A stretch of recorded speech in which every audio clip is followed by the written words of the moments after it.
kee guddaadha leencicha Yihuudaadha sifa ililchu arrabni hundumaa. Harkaan hin qabatamtu yoo jirtan argamtu ogeeyyoota dhibeera waa'een kee goofticha gooftaawwani mooticha mootota eenyu akka kee.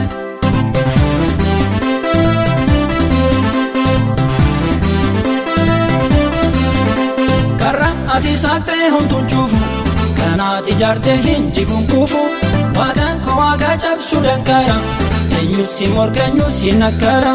Karra ati saaqtee homtuun cuufu kan ati ijaarte hin jiguun kuufu Waaqaan koo Waaqa cabsuu danqara eenyus si morka eenyus si nakkara.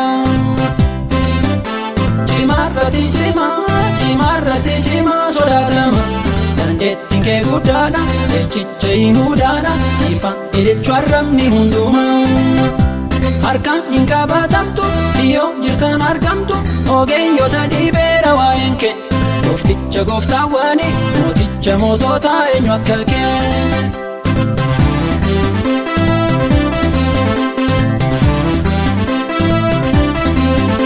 Lafarrattis ta'ee samii gubbaa ergamoota keessaas isa jabaa kan macaaficha saaquu dhabame leencicha Yihuudaa sitti argame. Lafarrattis ta'ee samii gubbaa ergamoota keessaas isa jabaa kan macaaficha saaquu dhabame leencicha Yihuudaa sitti argame. Cimaarratti cimaa sodaatama dandeettiin kee guddaadha leencicha Yihuudaadha sifa ililchu arrabni hundumaa. Harkaan hin qabatamtu yoo jirtan argamtu ogeeyyoota dhibeera waa'een kee goofticha gooftaawwani mooticha mootota eenyu akka kee.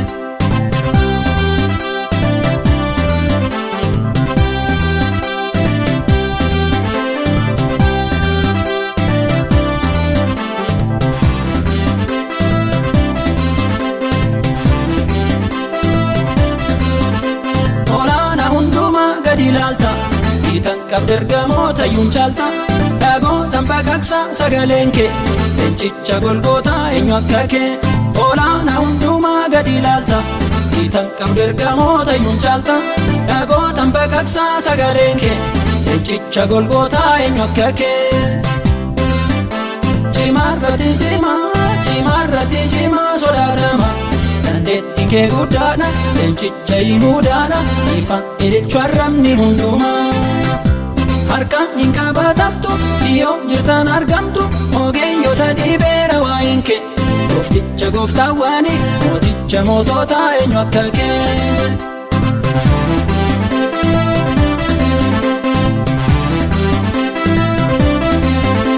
Mallattoon jedhee ani ni kamu macaafni ni diidee dubbifamu tartaraaramee kaasa saaqame mirkaana gooftummaan kee amaname.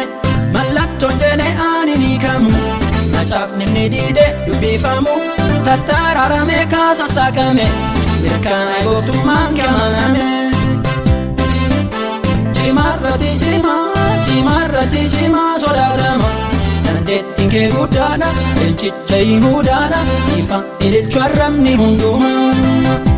Harkaan hin qabatamtu yoo jirtan argamtu ogeeyyoota dhibeera.